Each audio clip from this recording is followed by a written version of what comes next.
8वां बाब। एक अच्छे पर कब्जा होगा।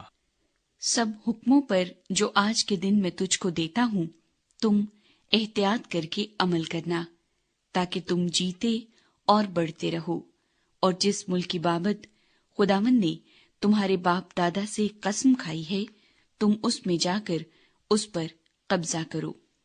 और तू उस सारे तरीक को याद रखना जिस पर इन 40 बरसों में खुदावंद तेरे खुदा ने तुझको इस बियाबान में चलाया, ताकि वो तुझको आजिज करके आजमाए और तेरे दिल की बात दरियाफ्त करे कि तू उसके हुक्मों को मानेगा या नहीं।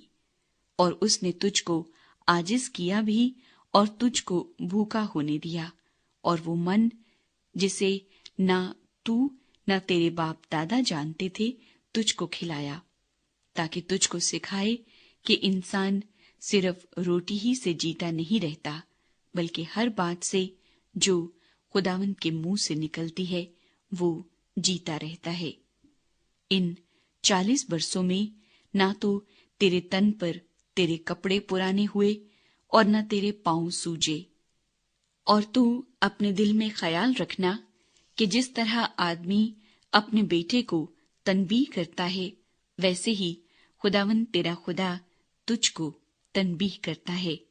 सो तू खुदावंद अपने खुदा की राहों पर चलने और उसका खौफ मानने के लिए उसके हुक्मों पर अमल करना, क्योंकि खुदावंद तेरा खुदा तुझको एक अच्छे मुल्क में लिए जाता है। वो पानी की नदियों और ऐसे चश्मों और सौतों का मुल्क है जो वादियों और पहाड़ों से फूट कर निकलते हैं। वो ऐसा मुल्क है जहां गेहूं और जौ और अंगूर और इंजीर के दरख्त और अनार होते हैं। वो ऐसा मुल्क है जहां रोगनदार जैतून और शहद भी है। उस मुल्क में तुझको रोटी बाइफरात मिलेगी और तुझको किसी चीज की कमी न होगी, क्योंकि उस मुल्क के पत्थर भी लोहा है और वहां के पहाड़ों से तू तांबा खोद कर निकाल सकेगा, और तू खाएगा और सेर होगा, और उस अच्छे मुल्क के लिए जिसे खुदावंद तेरा खुदा तुझको देता है उसका शुक्र बजा लाएगा। खुदावंद को भुला देने के खिलाफ इंतबाह। सो खबरदार रहना कि कहीं ऐसा ना हो कि तू खुदावंद अपने खुदा को भूलकर उसके फरमानों और हुक्मों और आइन को, जिनको आज मैं तुझको सुनाता हूं, मानना छोड़ दे। ऐसा ना हो कि जब तू खाकर सेर हो और खुशनुमा घर बनाकर उनमें रहने लगे, और तेरे गाय बैल के गल्ले और भेड़ बकरियां बढ़ जाएं, और तेरे पास चांदी और सोना और माल बकसरत हो जाए, तो तेरे दिल में गरूर समाए और तू खुदावंद अपने खुदा को भूल जाए, जो तुझको मुल्क मिस्र यानी गुलामी के घर से निकाल लाया है।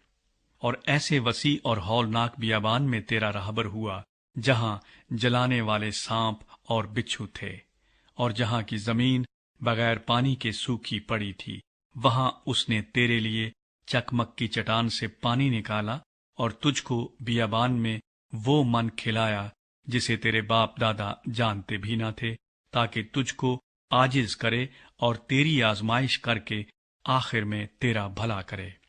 और ऐसा ना हो कि तू अपने दिल में कहने लगे कि मेरी ही ताकत और हाथ के जोर से मुझको ये दौलत नसीब हुई है, बल्कि तू खुदावंद अपने खुदा को याद रखना, क्योंकि वही तुझको दौलत हासिल करने की कुव्वत इसलिए देता है कि अपने उस अहद को, जिसकी कसम उसने तेरे बाप दादा से खाई थी, कायम रखे, जैसा आज के दिन जाहिर है। और अगर तू कभी खुदावंद अपने खुदा को भूले और माबूदों का पैराव बनकर उनकी इबादत और परस्तिश करे, तो मैं आज के दिन तुमको आगाह किए देता हूं कि तुम जरूर ही नेस्त हो जाओगे। जिन कौमों को खुदावंद तुम्हारे सामने हलाक करने को है, उन्हीं की तरह तुम भी खुदावंद अपने खुदा की बात ना मानने के सबब से हलाक हो जाओगे।